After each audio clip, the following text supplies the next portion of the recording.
வாழ்க்கைனாலே தடையோட்டம் மாதிரி தான். எல்லாத்தையும் தாண்டி தான் எங்களுக்கு ஓட வேண்டியிருக்கு. ஸோ அப்படி ஓடும் பொழுது எங்களுடைய மனப்பாங்கை நம்ம ரொம்ப ஸ்ட்ராங்காக வச்சுக்கணும். நம்மக்கிட்ட எதிர்மறையான மனப்பாங்குகள் இருந்தால் நம்ம வாழ்க்கையில் தோற்றுருவோம். அதுக்கு பிறகு எங்களுடைய ஆட்டிடியூடில் எந்த விதமான ஒரு நல்ல அவுட்புட்டுமே வராது. இந்த தடையை தாண்டிக்க முடியாட்டி எங்கள் எண்ணங்களுக்குள்ள எதிர்மறை எண்ணங்கள் நிறைய வந்துட்டா எங்களால் திருமண உறவுகளோ இல்லாட்டி வேலையாக இருக்கலாம், ஜாப் செய்கிற இடமா இருக்கலாம், ஏன் எங்களுடைய நட்பாக இருக்கலாம், இதை கூட தக்க வச்சுக்க முடியாமல் போயிடும்.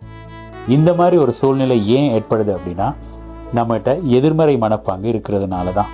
அப்படி இருக்கும் பொழுது இந்த வாழ்க்கை ஒரு அர்த்தமற்ற வாழ்க்கை மாதிரி எங்களுக்கு தோணும். உடல்நிலை ரொம்ப சோர்வாக இருக்கும், மன அழுத்தம் இருக்கும், எல்லாத்தையுமே ஒரு வெறுப்பாக தான் பார்ப்போம். ஒரு வெறுப்பு ஏற்படும், குறைகளை தான் தேடிக்கிட்டே இருப்போம். அந்த மாதிரியான சந்தர்ப்பத்தில் மனக்கசப்புகள் அதிகமாக ஏற்படும். ஸோ இந்த 5 நிலையும் ஒரு எதிர்மறை மனப்பாங்கு இருக்கிறவங்க கிட்ட இருக்கிற சிம்டம்ஸ். இது இன்னும் வலிமையாகும் போக போக. இந்த மாதிரியான நிலைமைகள்